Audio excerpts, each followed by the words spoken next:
glad I don't. Jeff, no, you're getting it. We are live. So he's saying that. Yeah, so Alan coming.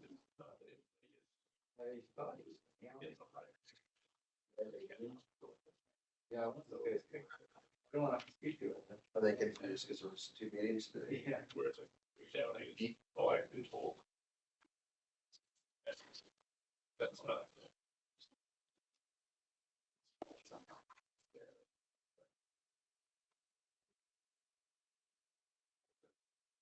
Oh. That is flood is.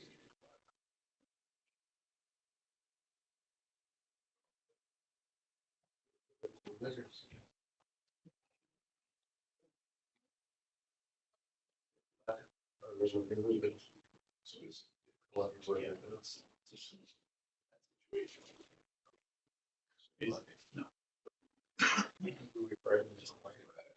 Oh, is it? I still understand that. There's no risk of getting this. That's 5 for this 5 years. Yeah, 5 years. Yeah, they're still. You guys been getting that snow over your place? You don't get it. You know, you go up the road a little bit, it's like past our driveway, it's like just in that little tip, I think you get a little bit. I never actually, I haven't smoked. I don't notice it in my place either. I've got windows open. Yeah, you can smell of the husk. I don't smell it. So, You should hear about that. Call the meeting to order. Acknowledge the Smoking Valley most required work. Organizing the ancestral traditional and some territory of Smoking people and all the Smoking Indian option of the agenda. Second is all right. Lewis, River, Kerry, no minutes. Delegations, which takes us straight to staff report. Steve, do you want to speak? I'll start us off here and turn it over to the staff to do their formal reports, but just as a general overview, temporary housing, as you know, is up in the industrial park. That project is complete. There are 10 units housing 10 apartments, and they are full capacity. This is the temporary housing that's taken the load from Silvercrest. And BC Housing, of course, is looking on a permanent solution. Building removal and cleanup down around the Philomene River area there. We removed the park structures. That project is complete. We've removed the town-owned building which housed community services as a tenant. BC Housing has removed Silvercrest. That project is complete. And you'll notice that the Catholic Church has also removed their sanctuary. Those buildings and areas were damaged beyond repair, and so it was deemed unsafe and they needed to come down. Jared will speak to water wells, but I just wanted to say the water system, the replacement of water wells 1 and 2 is nearing completion, and we're preparing to do preventative work on well site filler. Jared will speak to it. Again, another project for Jared. Riverside Sewer Lift Station, if you remember, scouring along the river there, exposed the sewer line. It's still exposed to this day. It's very unsecured, and so we've been able to secure funding, and there's been a design and engineering work, and I believe it's tendered here to speak to it for the new sewer lift station. We're going from a stipend to a system. Flood mitigation plan, that's something that's ongoing. There's been many public engagement events. Those events have led to development of options. Council, as well as the community, have seen some of those options. That will lead to more options. Hopefully, we'll kind of narrow this down. It's been in the news. Everyone knows, council knows that our DMAP application was unsuccessful. That was a big part of funding the flood mitigation works. So we're looking at other options, working with the province, and likely there'll be more public engagement activities going forward. The town shop, the old town shop was damaged beyond repair. It was another one of our buildings that has been removed. The replacement shop is near completion. It looks like the projected move-in date will be the end of this month. So We're very happy with how that building is come along and how it's going to service their needs going forward. So I'll turn it over to James. James. Thank you, Lyle. Morning, council. Prepared a report on sort of our balances for our flood reserves as of end of June, which are on the report. I'll quickly kind of review it. We received $11.9 million from the province for flood as a Treasury Board submission. Specifically out of that project, some of our major capital projects, the well 1 and 2 project, just under $3 million. We have $4 million budgeted for it. So as Lyle alluded to, that project is drawing to a close. Jared could probably speak to future costs to see if that's going to stay within the $4 million frame. I suspect it is. Water loop project, so far again, somewhat nearing completion. A couple of expenses on well 4, very preliminary at this point, and campground water, about 1/3 of the budget's been spent. It does say vehicle replacements not covered by ICBC. ICBC covers depreciated costs for vehicles. We had quite a few older vehicles there that we replaced with newer.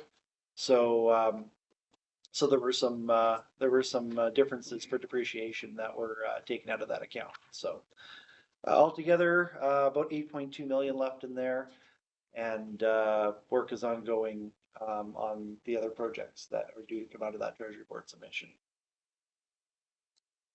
Disaster financial assistance. This is kind of probably this and the insurance are probably the biggest deal that I can pull out of this report. We have received notice back from all the recovery side. Came to about $1 million of cash proceeds that were given by the province. There were a number of items that we tried to put in as response that are now been moved over to recovery.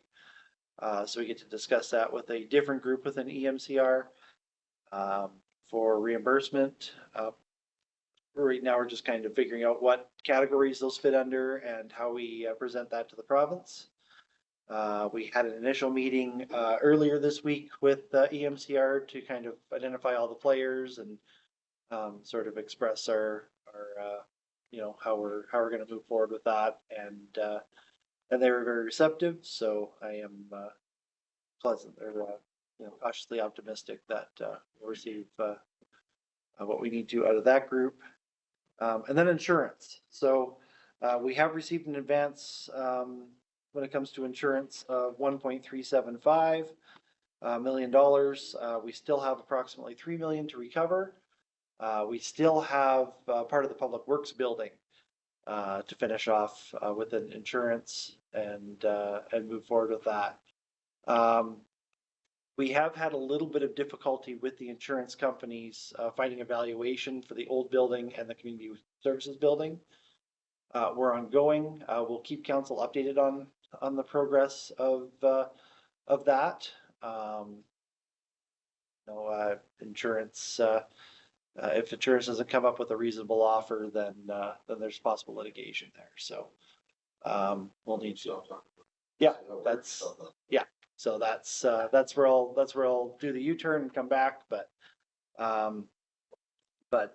yeah, so that covers the public works building, the former community services building, and contents of public works.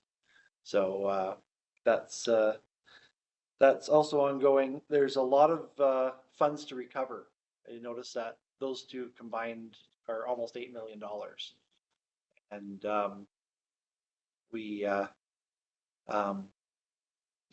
it's a lot of money to be taken, and we have to make sure we keep pushing ahead on that. The Treasury Board submission kind of offsets it, but work is ongoing, and we'll keep council updated as we can. So That's my report. If there's any questions, I'm happy to field them. Thank you. Was the water loop, was that under budget? I thought it was over $1 million, no? Supposed to We be. got, as part of the Treasury Board submission, we have up to 1.4 million to spend on that project. So far, something. Should finish. It's not done yet. Nothing's under budget. You could hit a rock. Okay, Was it, replacement insurance on the town shop? Yes, we do. yeah, we'll bring this up later. Do we know what's gonna happen in that area when we take down the old town shop? That's not really a finance question. Lyle, do you want to field that or Jared? I was gonna say, we're not gonna use that property. Yeah, it's been cleared and, yes,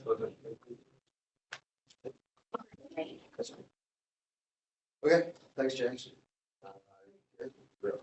Okay, so economic development, the report attaches basically what BC EDA did back when the flood was. So the statistic sheet here, I just noticed is not to date, but I can update these numbers. So 2024, we're currently experiencing our busiest year, visitor center. Ran numbers yesterday, this year to date, as of end of June, we're up 21%. We're having our shoulder season, March, April, and May. We're really strong. May was over 3,000 people. We've never had 3,000 people go through there. June was well over 4,000, which we've never done. So the focus still is on drawing people into town. That's the whole marketing campaign, is bringing people here. And hopefully we see that result will funnel into our business community and also into people moving here, the whole economic development plan, which is based on attraction as well as business expansion. So that's the feedback has been very positive. The marketing campaign has gone really well. We've got people that have come from a number of different countries that have gone around looking for banners, and some of them haven't found them, so they've come back and actually said their countries and things like that. So it's been really good. We've had some people from the United Arab Emirates that just came into town that were moved to the point of coming back to the visitor center and commenting, saying they've never been anywhere where they've seen something like that recognized, and they thought it was just fantastic. So the feedback has been very good. In terms of the flood, we're moving ahead at the RV park with the new building there. Yesterday we installed the on-demand heat went in for the water. We're just getting ready to paint the doors, and hopefully once we get the water system up and running, we'll get the electricity there and get that building functioning with a little luck by the end of summer. So we have a couple of weeks where we have to deal with the water. So we've contacted everybody that had a reservation, offered them a refund for the 2 weeks. Not a whole lot of people took that. They're still coming down. So that was pretty positive. But I wanted to let everybody know that we we're going to have some intermittent water issues, and that could possibly be an issue. So I'd rather lose a little bit of revenue than get a bad review because we weren't forthright with something that was going on. In terms of the plaza, you can see that we've got the foundations have been dug there moving forward. So hopefully without any further setbacks or surprises, maybe 6 weeks to completion for getting the band shell up. And then it'll be a matter of installs and things like that in regards to furniture and sales and everything else. So anyway, we can eat some of that other stuff while Hey. then shall go up. I would be reluctant to do it for fear of something getting damaged with having equipment and people in there. 6 weeks is up, something will it be open for the car show weekend? That's the long weekend in September. Last weekend. No. Possibly. I hate to give a firm date because we run into something consistently. So it's really hard to give a firm date, but I'm giving a speculation date is the best I can do. Booking revenue, our bookings at the probably those. They're down a little bit, still strong. I mean, like much better than before when we took it over. We're probably comparable to, I would say, last year will be similar in those numbers. I mean, the overall RVing is down across the board. I'm part of BC RVing, and also with the Camp Spot app, we get updates. So RVing in general, with the economy, they're saying is down probably about 5 to 10%. Domestic travel seems to be down. So Yeah, it's definitely, economy is definitely a factor. Entertainment's always the first industry hit, without a doubt. So those 21% of those day trippers, or were they? well, yeah, the state trippers as well. And I've also not included in that 21% is I've been sending a staff member down on weekends to the RV park for a few hours, like on long weekends. So we've been going down there and handing out packets and giving them some information about encouraging them to come into town. So we're starting to lay the groundwork for hopefully doing that in the future. So it'd be interesting to find out where people are staying. There's other, are they staying at an Airbnb, or are they staying at a hotel, motel, or they're staying at, so is there some way we can try to collect that data? We collect how long they're staying overnight, not specifically where they're staying. So that's, That might help us try to find another motel. I think we have sufficient numbers to support that, you know. Yeah, but we can't seem to attract anybody, so that's. I think the other problem we run into is the location for a motel, because I've spoken to hotel people and they're looking, you know, for a clean 2-acre piece of property. It's kind of what they're looking for. So that's been my experience with the hotel people we have talked to. I've spoken to a couple of them, and their issue is to be down. They want to be downtown, obviously, somewhere, and then have a significant amount so they can have parking. Any other questions? I may have missed it in the meeting, but has there been a report on the plaza and what holdbacks have been? I haven't done an update on it, but the holdbacks, I mean, we dug there and there was again buried foundations. So we had to go down 6 feet, compact the ground there again. So again, it was the usual surprises, stuff buried underneath there that we had no idea was there. And that's been a big holdup.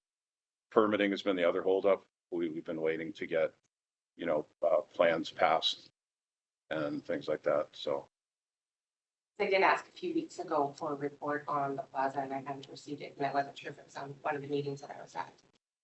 No. Else? Thanks, Eric. Next up is Ed.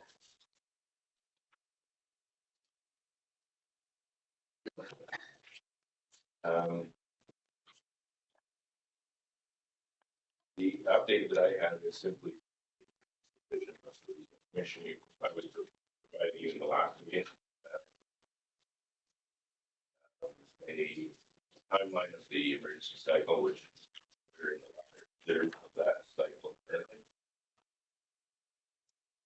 Timeline for the flood events. Notable activities within that event. Infrastructure. My desk hasn't done any noticeable work concerning the response, and those are mostly sitting with the individuals.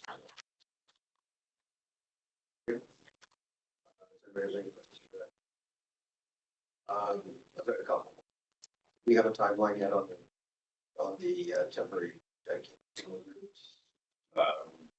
The oversight for the contract for purposes of satisfying the provincial regulations that are in place. The structure we need to move the ESCO baskets is supplied by the BC and has been ordered.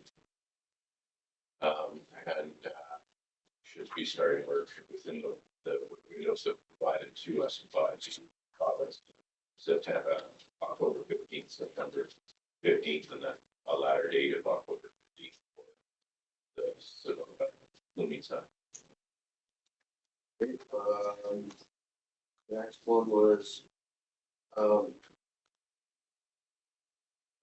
emergency plans and stuff like that. Do we need to apply for the grants to update our emergency plans? Is that something you should be looking at budget season? Are you confident?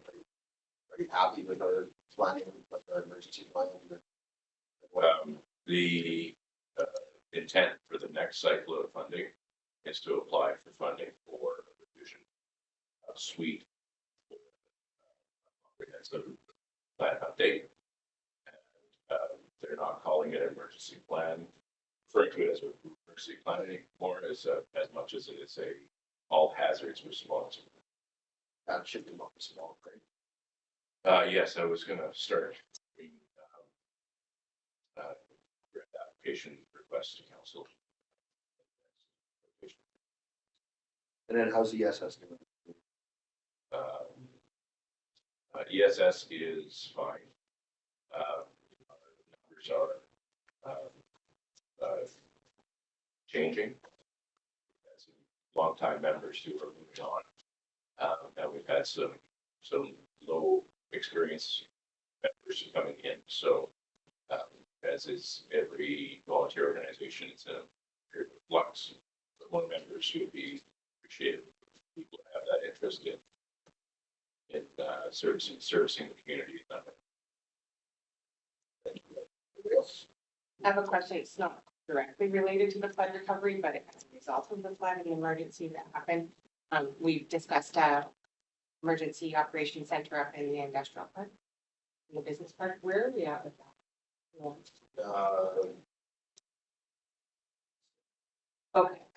I just wasn't sure if there was any updates that There's some planning happening. Okay, so looking at the engineering. It's a combination of things. It's not just for ESS.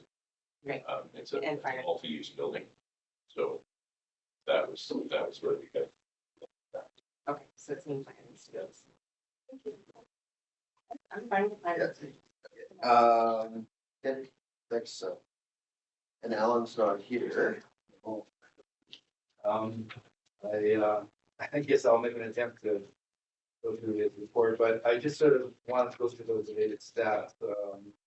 There's a total of 133 flood-related building permits applied for. That's not all the buildings that were damaged, and I'm not too sure why some people didn't take flood permit. It's a choice, I guess. There are currently 15 flood-related building permits still issued as of this date. And of course, we finalized 84 flood-related permits. So there are some permits that are still out there that people are still working on, which is understandable. There are some that have expired and they haven't requested an extension or anything. Again, I'm not sure why, but we seem to be settling in to the ones that are going to be repaired or have been repaired. Some are sitting vacant, and I'm not too sure what the owners are going to do. At some point, we might have to get more involved in that. Yeah, I'll kind of let the report stand for itself. I'm not an expert in this field, but I know that the building department has been working very hard. I know that not only from the flood response side of the building, from the building department, they're also very, very busy with new and future development as well. So they're quite busy. I don't know, Mark, do you have a list of maybe active building permits or terms applied for?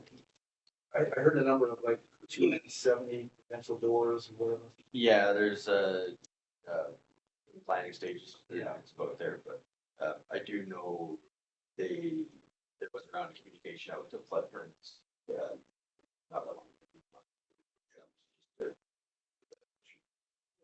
Okay, so question, I can't answer the question, but something that we need to find out is what do we do if we don't get a response from the ones that are, there's 34, so 40% of them expired.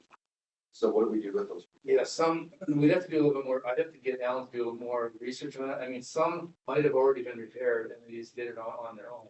Yeah, so that's one of the questions I had. Yeah. How, is there a way we can go and like check on those? Yeah. To see if they just didn't bother to get those off. Yeah.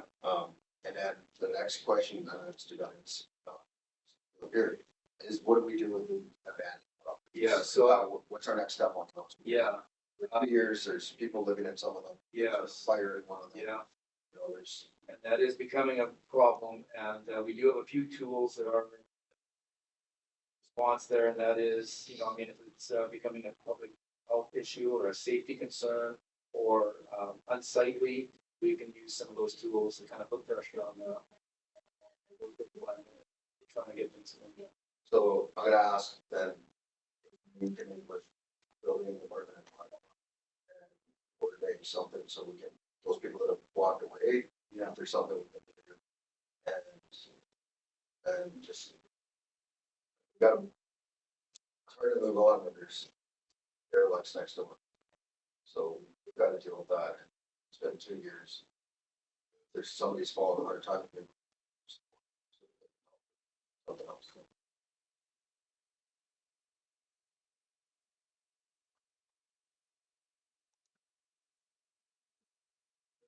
Anything else? Well, just, my question was gonna be about, like, what are we doing to connect with the property owners on that? And his report did say that we sent out renewal letters. Yeah. And then a report back. Okay, sorry to put you on the spot there, Lyle. Thanks. Next one up is Jared. Thank you. This is just a quick little report from the last meeting that presented to council. Just kind of start off with that. Most of like the temporary work has been done. Actually, story response work has been done complete. There's just a few little housekeeping things like surface materials to kind of be great. Structures themselves are. We're still waiting for approvals from the ministry to do some work on that public works road, the old public works road. That the plans are all ready, everything's in place, but That's to shore up that toe. that's correct.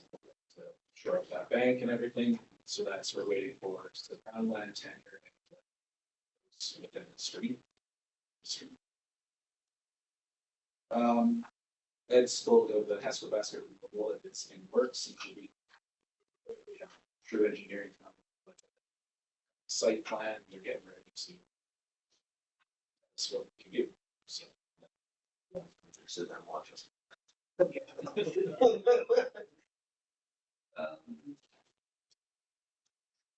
So, water system. Wells 1 and 2 replacements is well underway. It's nearing completion. We're getting pretty close. The building's all up, underground structures in. Electrical's being installed as we speak. So we really, after that is some pressure testing, activity testing. So we're hoping September, October. There has been a few little supply hiccups, but everything is still moving. So Jared, Yes. just before you move on from that one.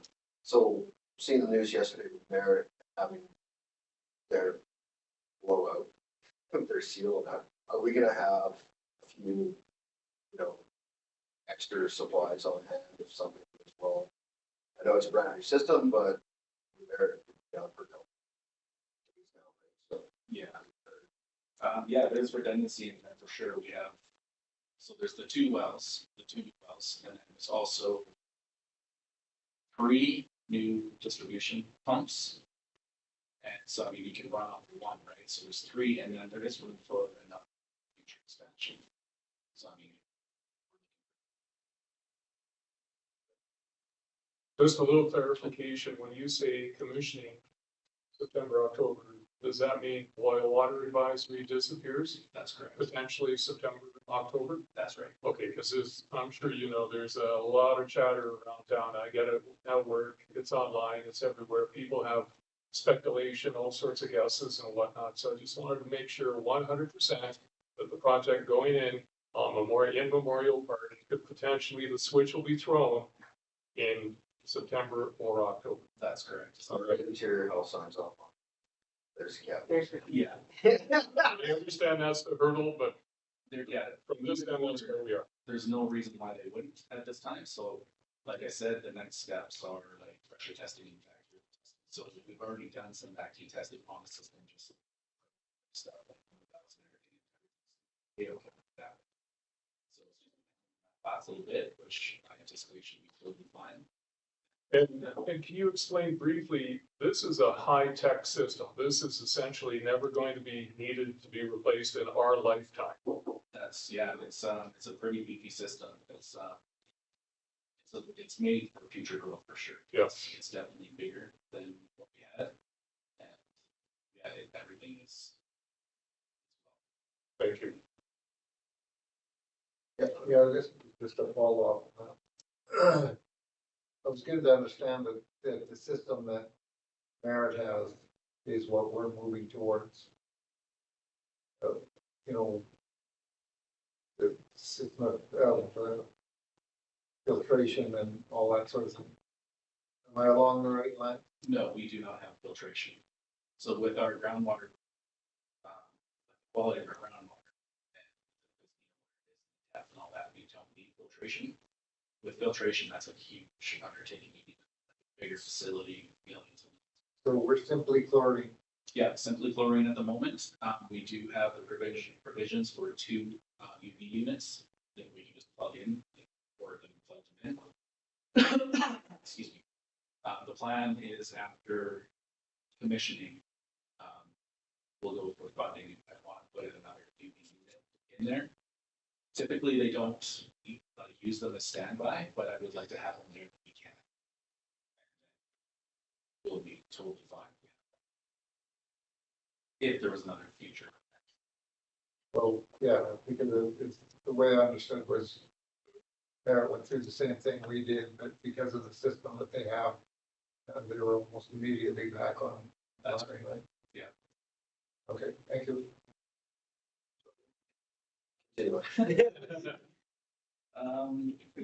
So well number 4 is kind of underway, so that'd be a placement of a facility down below. We're going to move it up above onto like the ridgeway of the subdivision.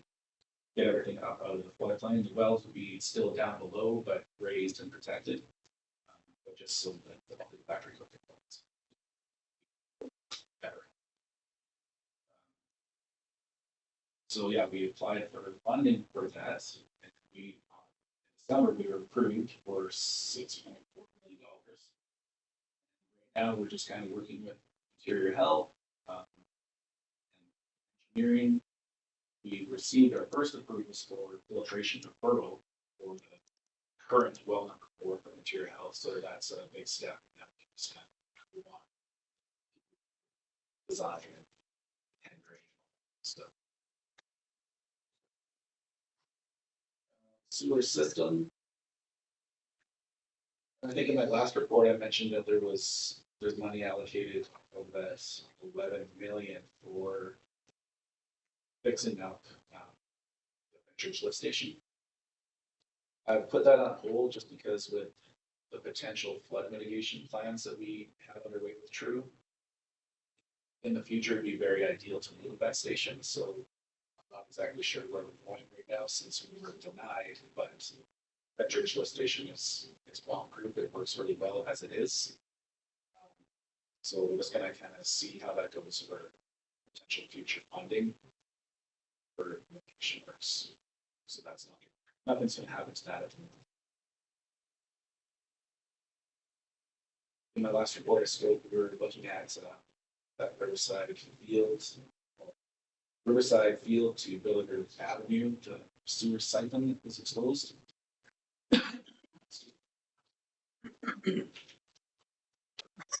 So that the funding was, we got funding for that. Put it out for tender, so put that out to pre-contracting. So everything's in place and that work should be starting very soon. It's going to be 2 phases. The first phase will be all the infrastructure, everything field there, and the next phase would be the direction of on the river, but again, we're still waiting. The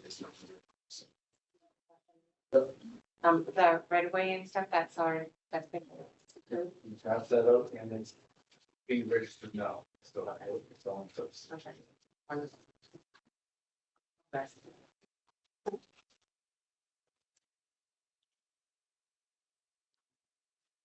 So that's my next topic is the flood mitigation that True Engineering is doing.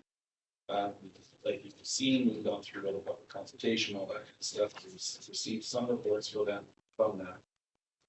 They're working on the final report right now, and we should be seeing that very soon. Show us what directions we should be working towards. When we get that, it will come to council and we'll have more discussions on that, potentially more public consultation.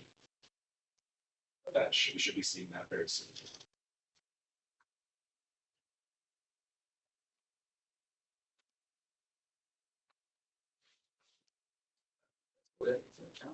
Questions? Yeah, so removal of two, where are we in terms of removal of the old town shop? That has been complete. The old town shop. Pardon me? It's been demolished. Okay, and,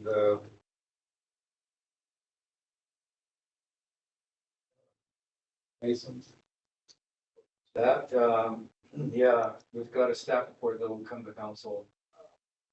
Probably the next meeting. It was a staff report done by Jim Daly, who's now retired, so I'm just gonna go through it myself and present it on myself. okay.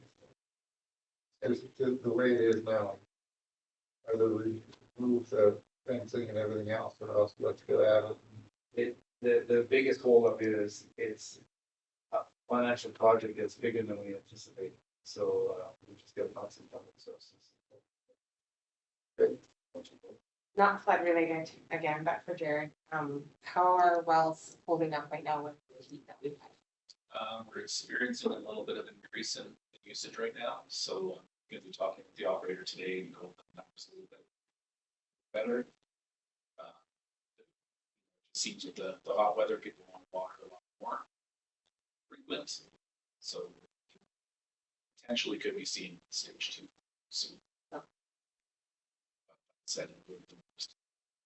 So right now, what I'm hearing now,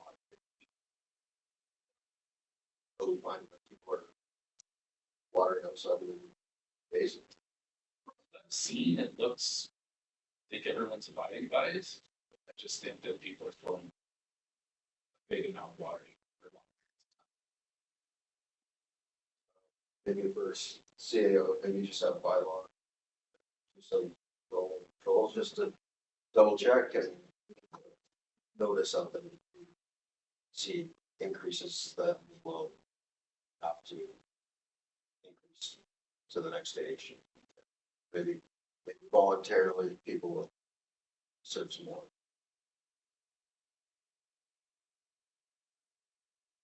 Anything else?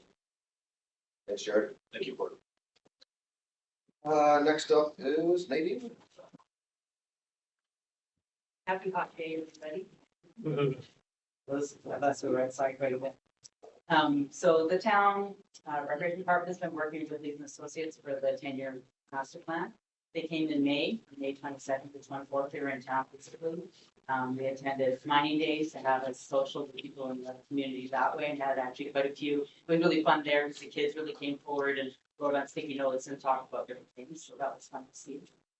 And then they also visited all our sites. We looked at a few trails and had conversations with staff as well. We spent time with Mayor Coyne with the RDOS as well, and spoke with 2 principals in the area to just hear what the schools are up to and some of the things that they feel their students would necessarily need. They also started, that was the launch of the online survey. So the online survey ran from May 23rd to June 17th. With that, we had on a phone survey, we had I have a correction to make. They had told me 105. They corrected it yesterday when it was 101 phone surveys, and spoke with people through the phones on random draws. And they had 212 online surveys and paper surveys returned. And they also spoke with 13 local organizations. And it was a good mix. It was, from our new rugby crew that's in town right through to the Legion. And so there's different, ages and groups in there and different organizations that represented those survey results.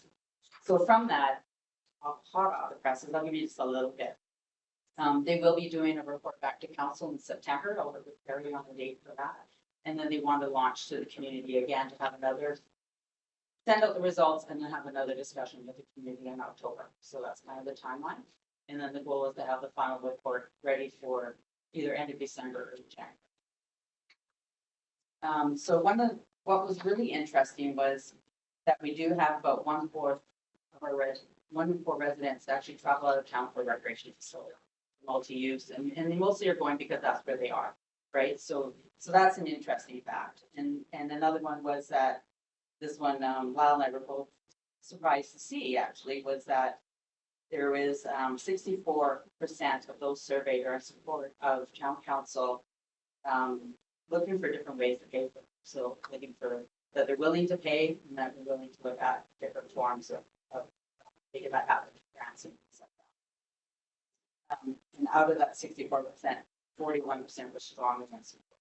So that's an interesting, something that kind of surprised me. When we're looking at borrowing and things like that, it's a good thing to have when we have our community showing us that we're interested in most of the respondents were really big on the outdoors. So a lot of them were saying that they enjoy our trails and we need to look at our trails. KBR came up, obviously, they're interested in the bridge being fixed. It's not, it's not something the town can handle on its own, but at least we can push for that and look at that.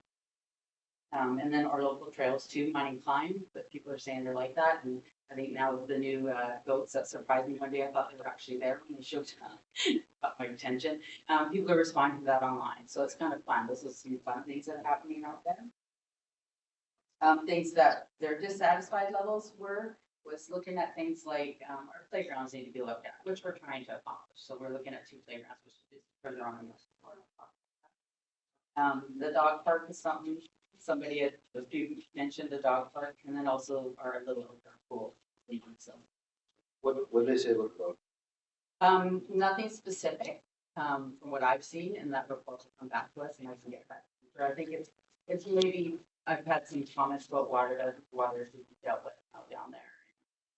Something Jim was talking about. I don't know if Jared knows for sure. So little things like that, and just the upkeep of it. I don't think it's location or other concern over bathrooms and shade. Shade was probably another one. Shade across a lot of our parks is a big issue right now. And so we are looking at trying to deal with a few of the parks with that. So I think I just need to point out, we don't actually own the dog park is on current plan. There's never any permits taken out when they build a dog park. So any major works would need permitting from the province.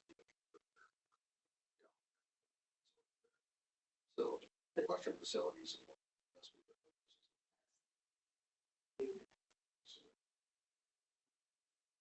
Those ones haven't gone.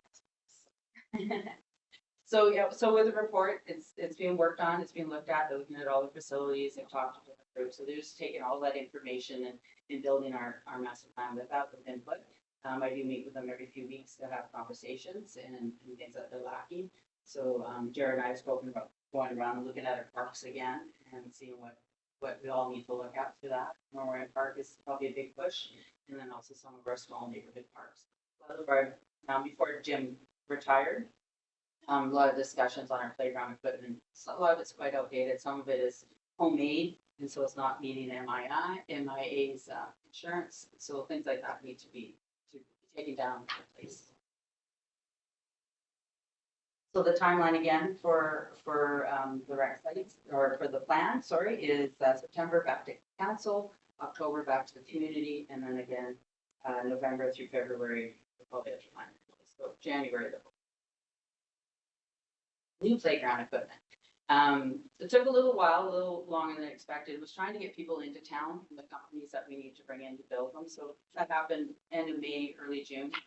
I tried to get 3 companies to come to town. Most of them wouldn't be able to come until October. So I've had 2 present, and I will be doing a report to council shortly on the recommendations coming from the recreation department. So we're looking at Memorial Park specifically, and we're also looking at Second Bench Park, where that playground equipment was made by the miners of the old days. So we're looking at some equipment in those 2 parks. And then the Lions Park on Third Bench is some fencing. So pickleball courts. Our new pickleball courts are open after a little wave of, little things that were happening. The Pickleball Association with the town has made that happen, and we are now open 8 a.m. to 8 p.m. Whereas the Pickleball Association has taken upon themselves to lock it at night after 8 o'clock, just to maybe help with, they're worried about vandalism with it this year, so we're respecting that. We put up signage for them, including the no skateboarding and any wheels on there, that sort of stuff is happening. We have put they have requested for grass to go in closer to the nets where the ground is disrupted. We're gonna wait till the fall to do that because we're scary of making a money mess for everybody down there. So right now they put out mats and things like that. So on August 10th, they're having a community grand opening, so everybody's invited. And I believe they sent out something to council for that. And then they will be having their event. They have a paddle battle every year, and that'll be in late August. So we'll go down the course just specifically for their event. If anybody's gone down, they're beautiful. If you haven't had a chance to go look at your community facility for our town. And we're looking at, for that area, one of the biggest issues in Memorial Park right now is shade. We've lost some of our big trees that needed to come down. So we are looking at working with Public Works and Pete to put in a gazebo for people down there. And then any events they have, they can request the event tents and the event trailer, which has become very popular in town. And then Whistling Kettle Disco. We had some money remaining from the Warehouser grant, so we put in a kiosk for them with Warehouser support. And then also there's a gazebo that would be going there. The picnic table is already there in place, so we're just waiting on staff and some of these little projects. So that disco course will be completed by the town and enjoyed by the community, and we should be done. It's been a 2 or 3 year process, but it's doing it slowly and surely, and I know that their membership is growing up there and they're enjoying it, and we're getting a lot of visitors for that. It's become so popular that China Ridge has decided to put in the 9-hole course as well up there. I just saw it up on the hill, so there's an old one in town. Programs, soccer for the recreation department continues to be a popular thing. We're able to offer it year round. So we offered it all year, and then this summer we're supposed to start this week with the heat wave with postponed 1 week. But with that, even with the summer, we're averaging about 50 children that are participating in the soccer program, which is awesome. We also have a really fun UK instructor, and we have some volunteers in the community that support that program. So we're excited for that program. The Summer Park Play program has begun. Last week we had our biggest day was 24. We took a few extra. We usually cap it at 20, and that's mostly just because our community bus can only handle that. And so we want to be able to support families in transporting kids down to the pool to enjoy an afternoon at the pool. About that. That was fun. And so in the heat wave, we're able to use Vermilion Forks School, and they've given us access to the gymnasium days. However, it's not air conditioned, so I'm going to have a look today and double check the temperature in the school to make sure that it's still okay for the kids. But that's really our only return. Extreme heat. If it heats up that gym too much, then we will cancel. BC Athletics is coming to town next week. They're putting on a track and field kind of workshop for kids and families in the community, and we're going to do that down at Memorial Park at the main dining. So if anybody wants to come down in the morning on the 18th, you're more than welcome. It's from 9 to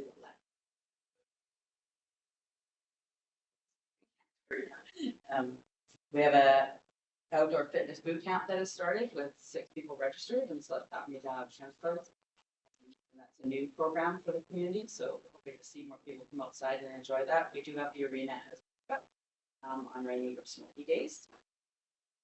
United Way gave a $1,000 Princeton grant to an individual in Princeton who purchased some fun outdoor neighborhood type games. So things like cornhole or spike ball, or just things to keep families engaged.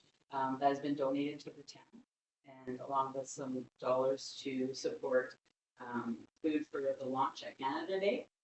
And so we launched those at Canada Day with some of the activities and the Legion supporting the launch.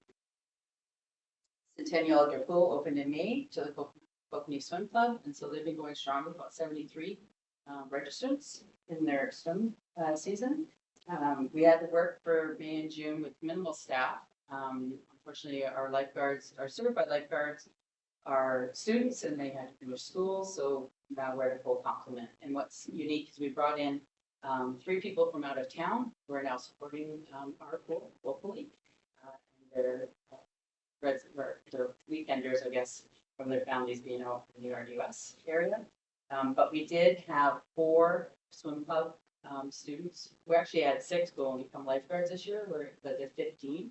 We hired 4 of them for once or twice a week just to support our staff on busy days and also to get them going so that we have our locals working.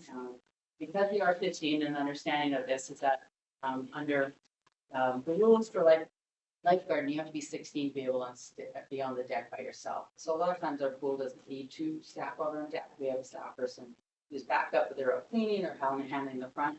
So to be able to just bring on our students locally at 15 wasn't feasible, but we are getting them going and understanding. So hopefully we'll have a full complement for next summer as well. And just new this week, we decided to offer free heat wave swims. So all the public swims for Tuesday, Wednesday, and Thursday of this week are free to the community to come in and cool off. And we did this last year as well. It just gives an option, a different option. People come up to a pool, and hopefully we'll continue to have outdoor events. Our community loves their outdoor events.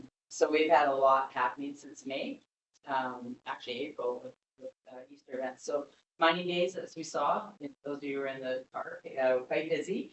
They've outgrown their space, and so I've been trying to set up a meeting, 3 of them actually, but with the mines, we'll look at new locations. One of them being the new plaza, because hopefully it will be completed this year. So we want to see that happen, and that's one place. And then another is actually at the fairgrounds, utilizing the fairgrounds as a spot.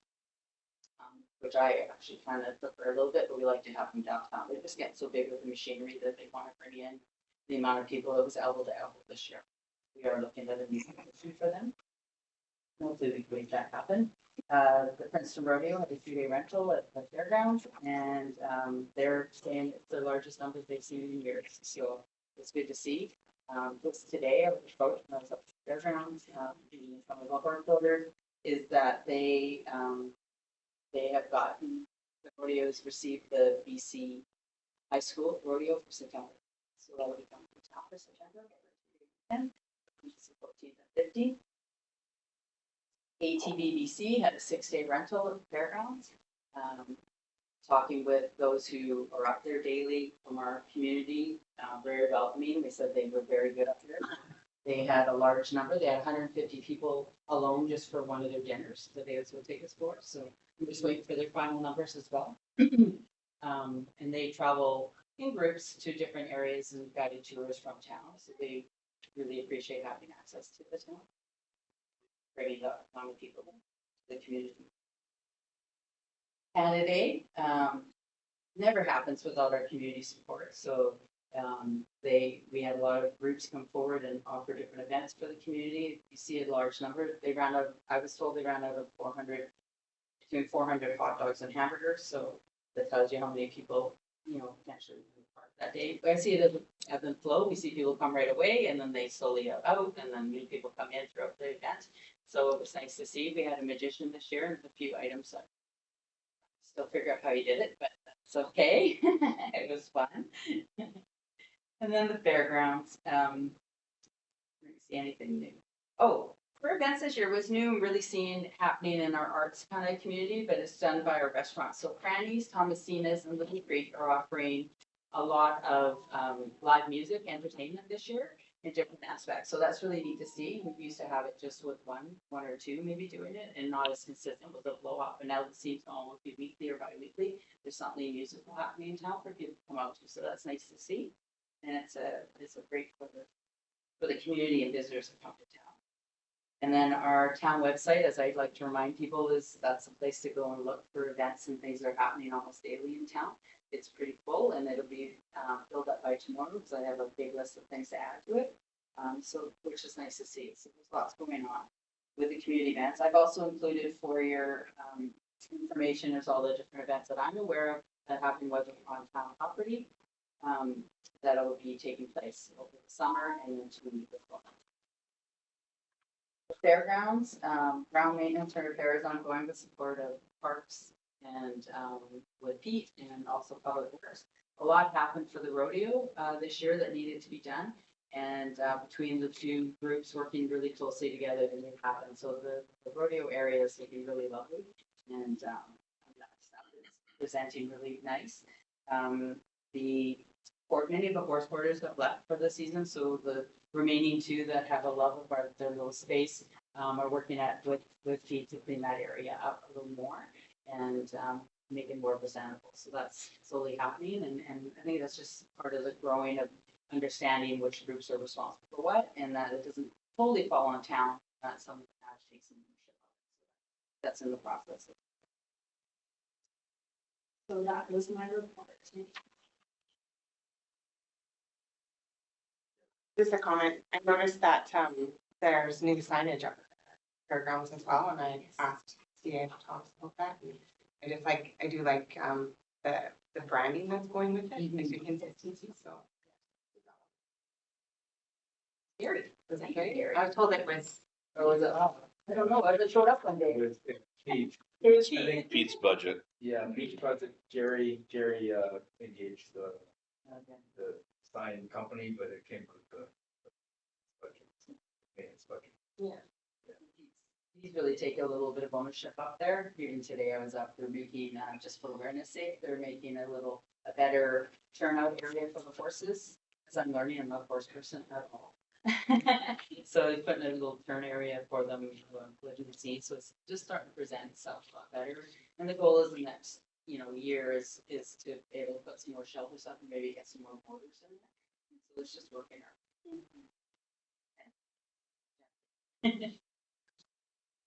Great. Thank you. Well, it's not on here, but I've asked Lord to speak real quickly about the flood mitigation, flood prevention, I guess, I don't know what you call it, stuff in the zoning that they're working on. Yeah, go to that. Really, the biggest change is when we adopted our OCP in December. There's some significant changes to our floodplain mapping for the town. Definitely in a transition period with a lot of projects right now that were planned prior to the OCP coming into effect, and now they're having to conform to new flood elevations. Areas, our previous floodplain mapping didn't encompass so much of the downtown as the new one does. So there's some significant areas that are trying to overcome some challenges and some projects that are looking at reworks to meet those new requirements. There's a lot of things in planning that you can grandfather in, or depending on where they're at in their stages. Flood construction level is not one of those, so it's definitely presented some roadblocks. The other one, and this one's not so new, but in our riparian setbacks, historically it seemed like you could get approval for construction up to 15 meters away from rivers, where now they seem to be more inclined to keep it at the 30-meter mark, which it affects those waterfront properties more than anything else, but that is a significant change for some folks. The floodplain mapping, generally speaking, it's about a meter higher in most locations in town. So when you start seeing some new construction, you'll see we've got some projects where houses have now gone to garage on the ground floor and dwellings above. We've got you'll see the forms on Tapton Avenue that are up now. Those are almost 3 feet higher than what they were previously supposed to be. It's a major concern for developers for sure, and taking some time for folks to get used to that one. The zoning bylaw, we're just getting started on reviewing the current bylaw and whether there's much in the zoning that'll change or not, I don't really have an idea yet. Currently we have one section that just refers to the flood construction level, saying that you have to be 2 feet above the 200-year flood mark, which we now have new heights for that. So we'll see as that project goes along, whether there's some areas in town that, maybe shift out of residential or what, but we'll take the planners leads on most of those. Just that if there was a project or anything that needed review, like an appeal or a modification or amendment to the certain height or anything like that, that still comes back. Yes, absolutely. Yeah. Sorry. We do in our procedures bylaw, when we updated for the delegation, I believe it's 10% that Yeah, staff. if it's outside of that amount, it would come back. Anything else? Okay, thanks, everybody. We're gonna do a motion to close. I've added some sections here. So 90.1, the acquisition, disposition, and of land or improvements. If the council considers that disclosure could reasonably be expected to harm the interests of the municipality. 90.1G, litigation or potential litigation affecting the municipality. And K, negotiations and related discussions. Provision of municipal fees, one or that are at, sorry, it's not right. Are at their preliminary stages, and that in the view of the council could be expected to harm the interests of